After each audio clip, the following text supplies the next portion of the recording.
Shabbat Shalom. This is going to be my Sabbath reading. I believe we left off at Genesis 15. I believe. Yeah, Genesis 15 is where we left off. I was just checking there to confirm. Before we get started, there are a lot of notes in the back of my book here. And yeah, a lot of them explaining certain things. And there's a little things at the bottom of certain pages that say to see this passage in the note for a greater explanation. So I would like to read just a little bit of one of the explanations here in the back about the word Elohim or Elohim or however it's actually pronounced. I know I butcher a lot of words here, but I'm going to try anyway. So El, mighty one or strength. Elam is plural of El. Eloah, singular from Elohim, has the same meaning as El, and it's spelled E-L-O-A-H. So Elohim, so it would be Eloah. Eloah, I think is how it's pronounced. So Elohim is plural of Eloah, rulers and messengers. And I'm going to skip over here just a little bit. So the word El, El, is a very ancient Semitic term among Semitic languages. It is one of the most used terms for greatness, strength, or deity. In Hebrew religion, usage does not denote a proper name, but is used as a title, used for the Creator's superiority over all others as a generic term. In Daniel 11:36, the El of Elohim, or El, Eloah, Elohim, is used to refer to the Creator, but also applied to rulers, messengers, and persons. So the word is a title, kind of like the word Lord is a title. So yeah, so we'll find later in the book when I get to the reading, when we're going through, and I'll just read it to you here. It's referring to Moses in Samoth, which is Exodus 4:16, and it says, "And it shall be that he shall be a mouth for you, and you shall be an Elohim for him." So it's the Father, the Almighty, is referring to Moses as an Elohim to his brother Aaron in that particular passage, but we haven't got there yet in this particular reading. And I just wanted to go over a little bit about the word Elohim because, yeah, and the title is actually a pluralized title, so plural for what, you know, it's been explained, and what I understand is plural for the three, the Father, the Son, and the Holy Spirit. So yeah, and a lot of churches preach against what they called, I believe they called it the Holy Trinity at some point. And a lot of churches really do preach against that now, especially the last church I actually attended, which was an apostolic church. They preached against that completely. They said there is only one. He is the Father, He is the Son, and He is the Holy Spirit. And these people are very strong believers in that Jesus or Yeshua is the only one, and he should be the one you pray to. And a lot of churches now preach the same type of message, that there is only one, and as far as my understanding, there are three, because that's what this book tells me. And a lot of people will tell you that they are one and the same, but they are separate. And from my understanding, they are separate entities with the same, I mean, from my limited understanding, I would call them separate entities with using the same mind. I mean, and that's just my very limited understanding of it. So humans don't have the capacity to understand the Father, the Son, and the Holy Spirit. They just don't have the capacity to understand how that works. So are they one entity or three entities? I mean, that's a very, very common question, and my personal belief is that they are three, but they are one.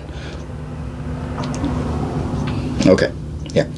So, Genesis 15. We left off, we were talking about Abram, and he had just done battle with the sovereigns. Sovereigns would be what they referred to as kings, basically.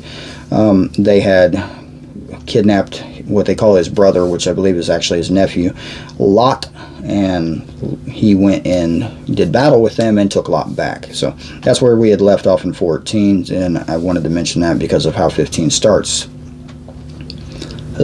So here we go. I gotta speak now, speak words, and read words that I'm speaking, and I have a lot of difficulty with that.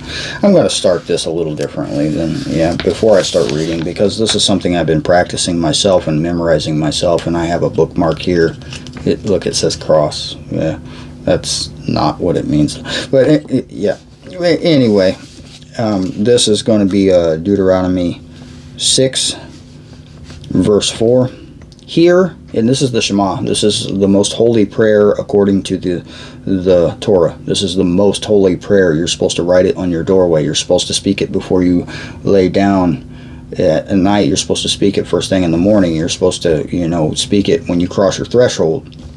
And there's a lot to be said about a threshold. So, anyway, I'm going to recite it here.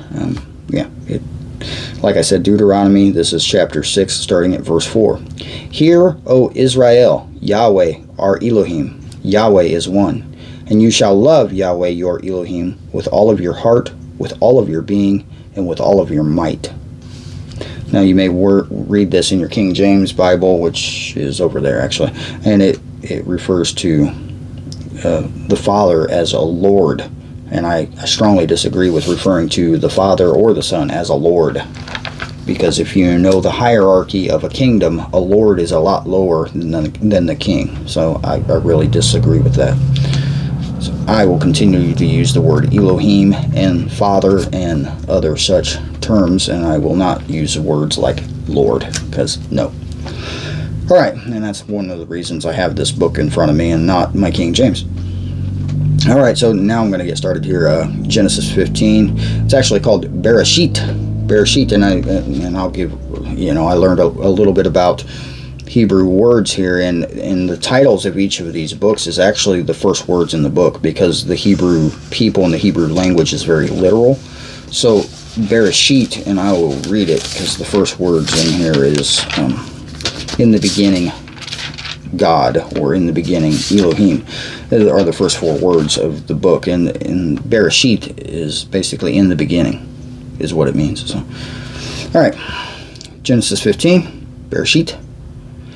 After these events, the word of Yahweh came to Abram in a vision, saying, "Do not be afraid, Abram. I am your shield.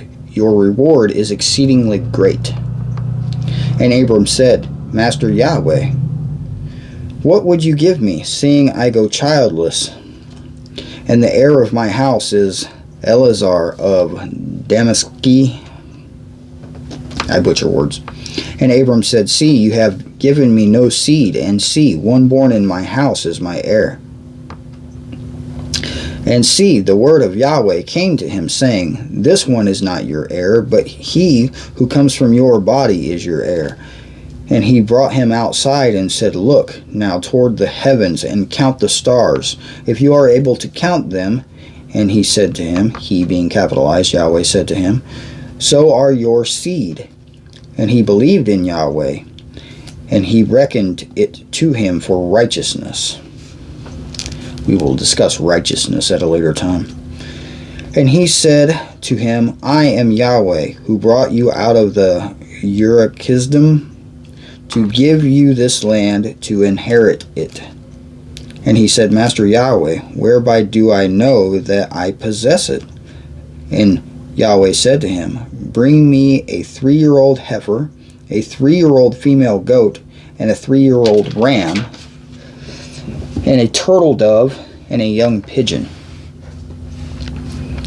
And Abram took all of these to him and cut them in the middle, and placed each half opposite the other, but he did not cut the birds. And the birds of prey came down on the carcasses, and Abram drove them away. And it came to be, when the sun was going down, and a deep sleep fell upon Abram, that see, a frightening great darkness fell upon him. And he said to Abram, he being capitalized again, Yahweh, "Know for the creation that your seed are to be sojourners in a land, dwellers in a land that is not theirs, and shall serve them, and they shall afflict them 400 years. And this is the prophecy of Moshe.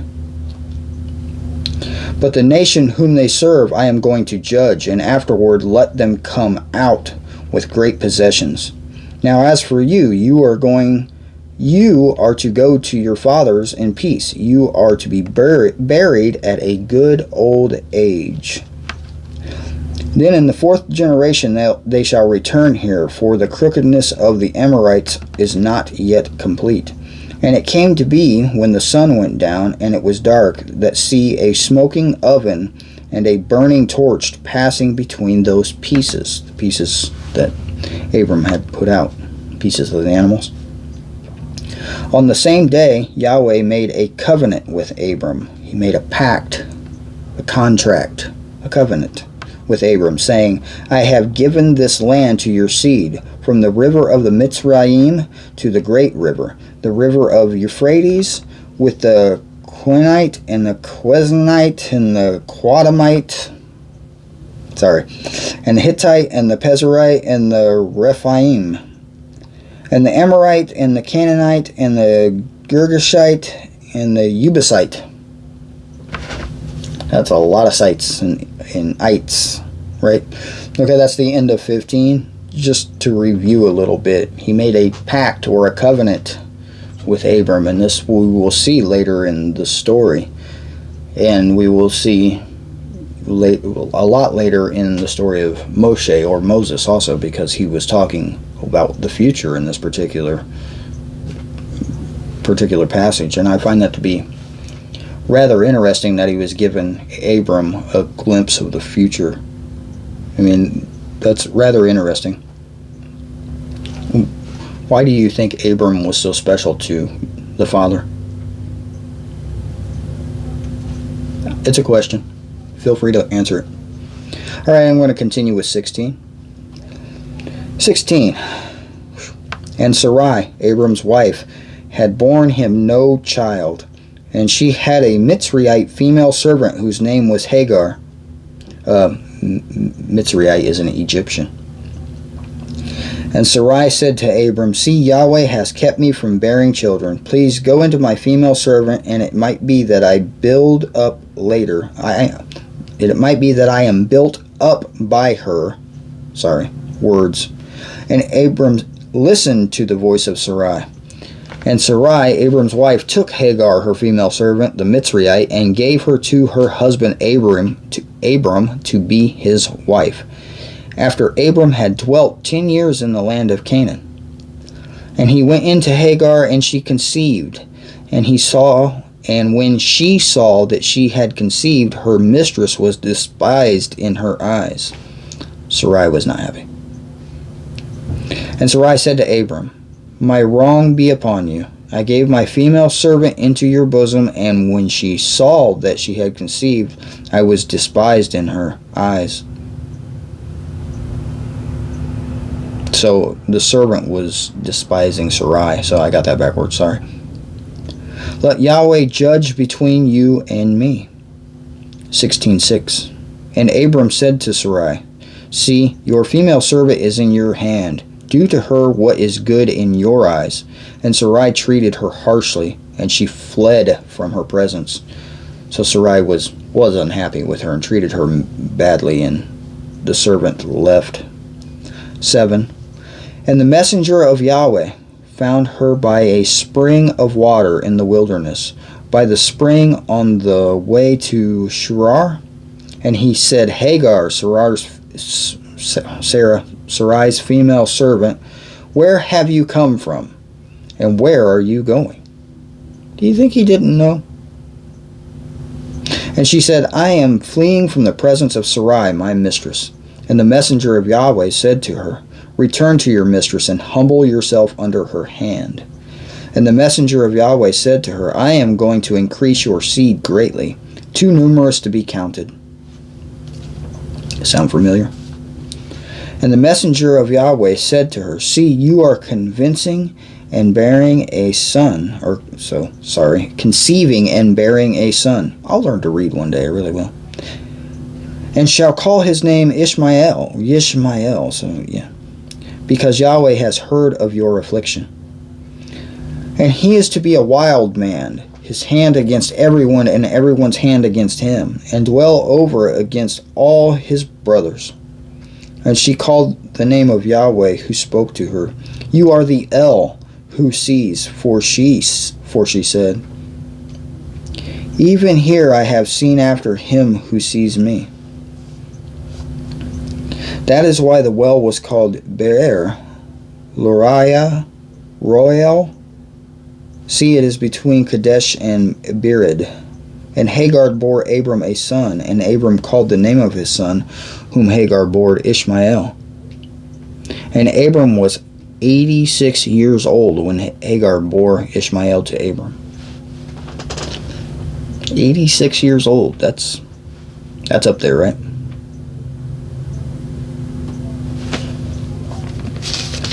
So, just to review,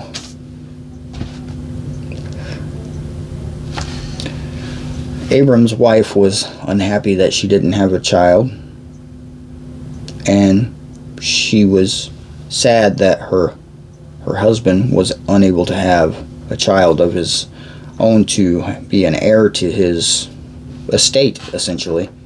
So she took it upon herself to give him a son by way of other means. Was it the right choice?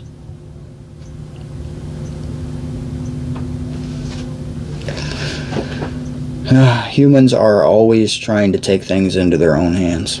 I'll leave it at that. Let's go ahead and do 17, and then I'll end it there.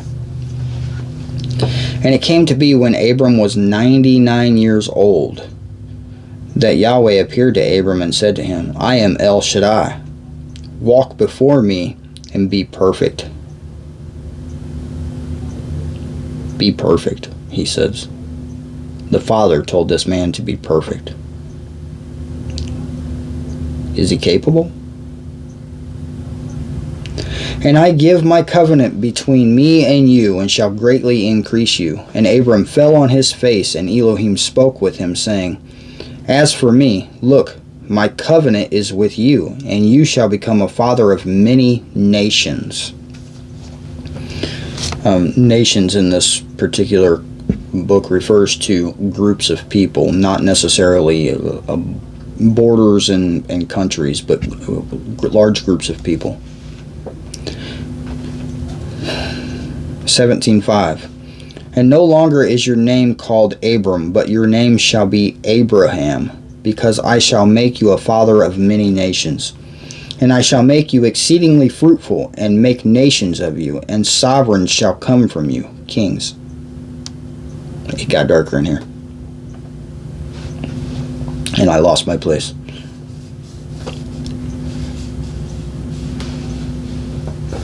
Okay, we're at 17:7.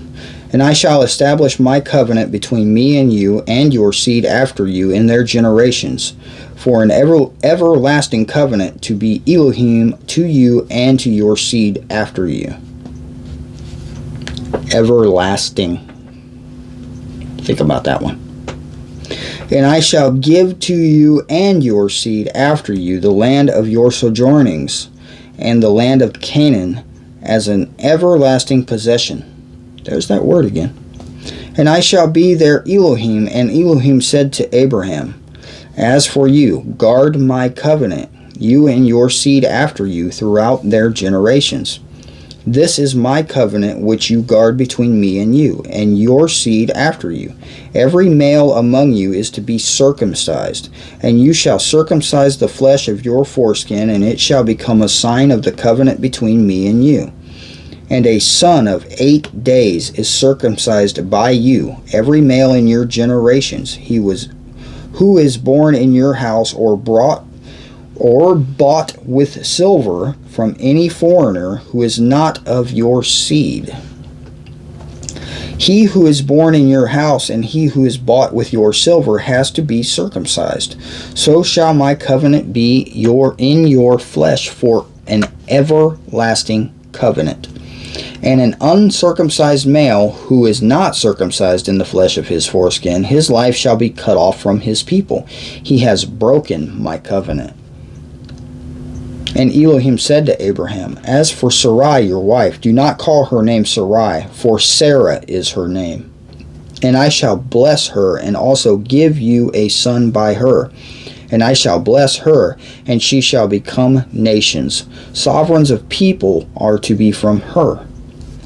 And Abraham fell on his face and laughed and said in his heart, Is a child to be born to a man who is 100 years old?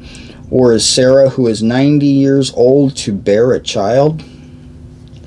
And Abraham said to Elohim, Oh, let Ishmael live before you. And Elohim said, No, Sarah your wife is truly bearing a son to you, and you shall call his name Isaac. It says Yeshek in here. Yeshak, actually. But Isaac, for simplicity's sake. And I shall establish my covenant with him for an everlasting covenant, and with his seed after him. And as for Ishmael, I have heard you. See, I shall bless him and shall make him fruitful and greatly increase him. He is to bring forth 12 princes, and I shall make him a great nation. 12 princes. Do you know anything about that? But my covenant I establish with Isaac, whom Sarah is to bear to you at this appointed time next year. And when he had ended speaking with him, Elohim went up from Abraham, and Abraham took Ishmael his son, and all those born in his house, and all those bought with his silver, every male among men of Abraham's house, and circumcised the flesh of their foreskins that very same day, as Elohim told him.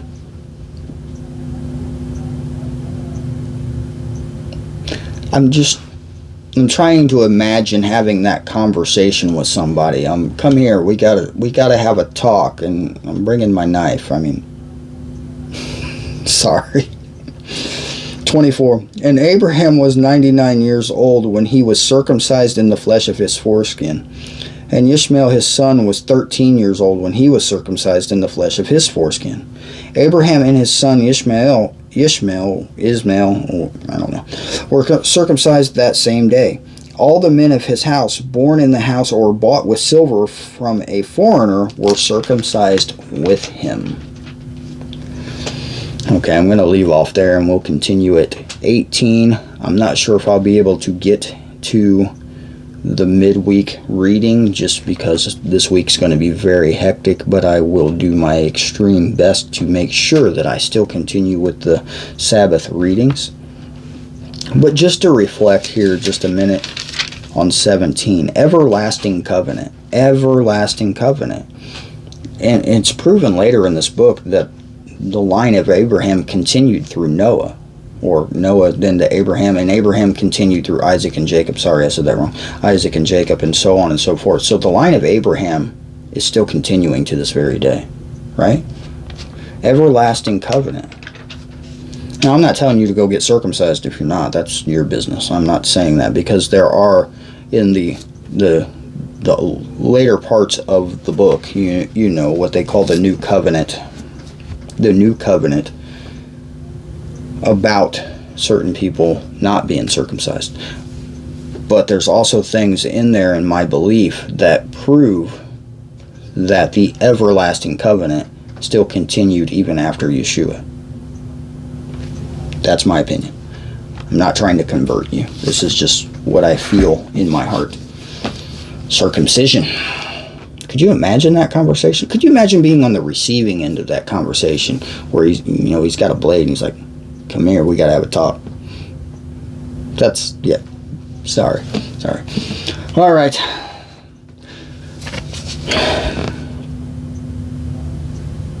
These are still kind of uncomfortable for me to read. I do like the notes in the back of this thing. There are a lot of here. I'll try to show you. There's a lot of this.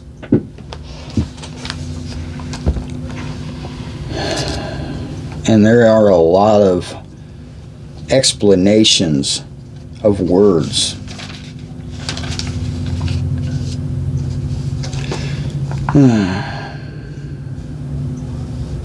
In Dictionary of the New Testament Theology, Volume 3, page 410, after the author had critically examined all the alleged Sabbath-breaking text, he says in conclusion, we may conclude then that though Jesus broke through the the rabbi's traditions about the Sabbath, there was no annulling of the observance of the day.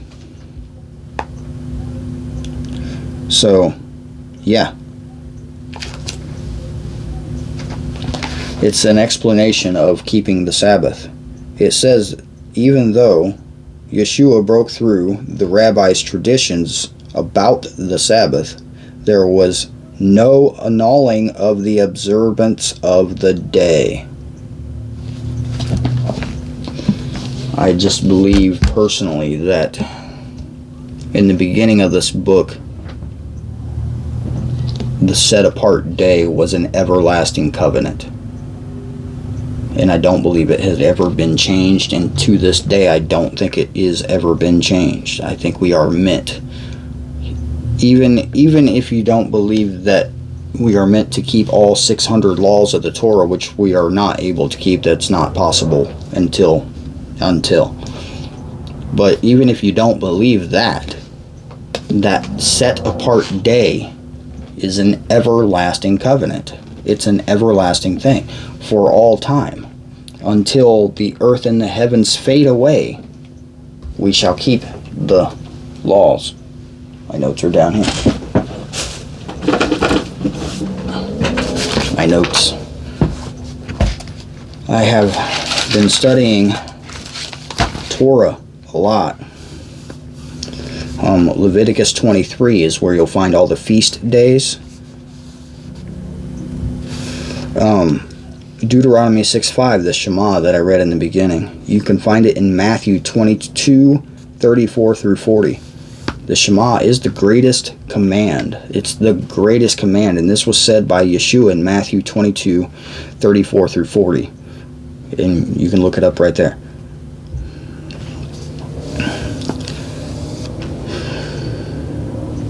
Mark 14 through 12. Mark 14 verse 12 is, in my eyes, proof that Yeshua kept the Torah. And there is a lot of things in here to prove that, in my opinion. There are so many things. Revelation 12 verse 17.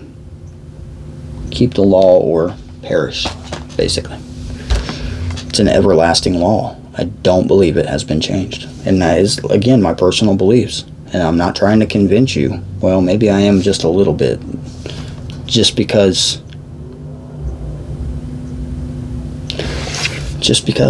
I mean, what does it stop you from doing? It's not a burden. It's not hard to keep the 7 feast days, or I think it's 7 feast days. I'm still learning. I really am. But I mean, it's not a hard thing to do. It's not a hard thing to do. Why is the church so against keeping the commandments that were given to Moses? They were only given to Moses because the people were locked in slavery for 400 years and they had forgotten. So he had to write them down and say, hey, look, before that it was passed on word of mouth. Before writing, it was passed on word of mouth. I mean, he gave him the laws on stone tablets. They didn't have sheets of paper.